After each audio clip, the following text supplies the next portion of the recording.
Llegué a casa de mi hija con la maleta en una mano y una emoción ligera en el pecho. Después de meses sin vernos, había decidido aceptar su invitación para quedarme unos días. Quería disfrutar de su compañía, conocer mejor a sus hijos, y ver en persona esa vida que me describía entre risas apresuradas por el teléfono. Al abrirme la puerta, me recibió con un abrazo cálido.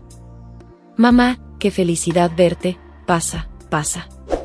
Su hogar olía a madera pulida y flores frescas, con el ruido constante de juguetes en el fondo. Todo parecía en orden, como siempre. Su esposo apareció al poco rato, llevando una camisa pulcra y el cabello perfectamente peinado. «Querida suegra, bienvenida», dijo con esa voz siempre serena que le había valido mi simpatía desde el principio. «Es un honor tenerla aquí». Tomó mi maleta antes de que pudiera decir algo y me acompañó hasta la habitación de invitados.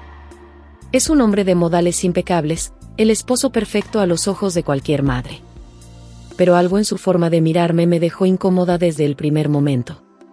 No era una mirada de cortesía o familiaridad, era intensa, como si quisiera desentrañar secretos que yo misma desconocía. Intenté apartar esa idea absurda de mi mente, culpando al cansancio del viaje. Sin embargo, con el paso de los días, esas miradas persistieron. Durante las comidas, cuando servía el café o pasaba junto a él en el pasillo, sus ojos se posaban en mí de una forma que me hacía estremecer. Mi corazón, que siempre había sido fiel a la prudencia, empezó a traicionarme. Me descubrí fijándome en detalles que antes me habrían parecido insignificantes: la firmeza de sus manos al sostener el periódico, el aroma amaderado de su colonia, la profundidad de su risa cuando jugaba con los niños. ¿Qué me estaba pasando? Una tarde, mientras mi hija estaba en el trabajo y los niños en la escuela, coincidimos en la cocina. Yo lavaba algunos platos cuando sentí su presencia detrás de mí. Su cercanía era palpable, casi tangible. ¿Necesita ayuda?, preguntó, su voz con un matiz diferente, casi íntimo. No, estoy bien, ya casi termino, respondí intentando mantener la compostura. De repente, su mano rozó la mía al tomar un vaso del fregadero. El contacto fue breve pero eléctrico. Me giré de golpe, con el corazón latiéndome en la garganta. «¿Yerno?», susurré con un nudo en la voz. «Sí, suegra, dígame», respondió, y sus ojos reflejaban una mezcla de culpa y deseo. Un abismo se abrió entre nosotros, y antes de que pudiera razonar, nuestros labios se encontraron. Fue un beso torpe, desesperado, cargado de emociones reprimidas. Durante esos segundos, el mundo desapareció. Olvidé a mi hija, a la moral, a las consecuencias. Solo existíamos él y yo, perdidos en una tormenta de sentimientos prohibidos. Cuando la razón volvió, nos separamos bruscamente.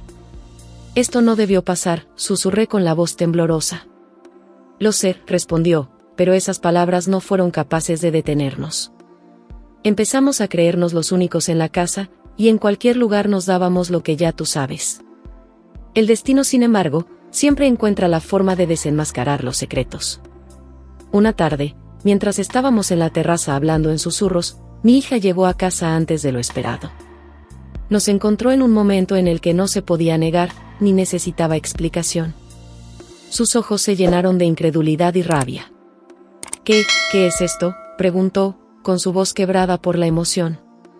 «Hija, no es lo que piensas», intenté decir, pero las palabras sonaron vacías incluso para mí. Mi yerno bajó la mirada, incapaz de enfrentarla. «Yo no tuve la culpa, fue tu madre que me engatusó», fue lo único que alcanzó a decir.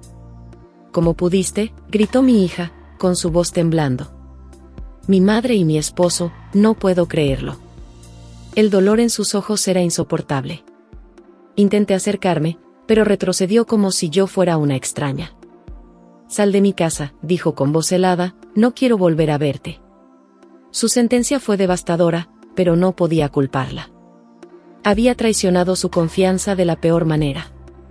Esa misma noche, mi yerno desapareció. No dejó una nota, una explicación, nada. Simplemente se esfumó, llevándose consigo la posibilidad de redención. Desde entonces, mi vida ha sido un desierto emocional. Mi hija no me habla, y yo cargo con el peso de una culpa que me consume día a día. He intentado escribirle, llamarla, incluso presentarme en su casa, pero siempre me encuentro con la misma respuesta: silencio. A veces me pregunto si algún día podré recuperar su amor. Pero en el fondo sé que hay heridas que ni el tiempo puede sanar. Esta es, sin duda, una de ellas. Si alguna vez te encuentras en una encrucijada donde tus deseos y tu moral chocan, pregúntate esto: ¿vale la pena perder a quienes amas? ¿Es el último hombre en el mundo? Porque el precio de una decisión equivocada puede ser demasiado alto, y yo lo sé mejor que nadie. Quiero darte las gracias por escuchar el relato, y me gustaría saber tu opinión, por eso no quiero despedirme sin antes invitarte a que te suscribas a mi canal y que actives la campanita. Un fuerte abrazo de tu amiga y confidente, Regina. Hasta la próxima.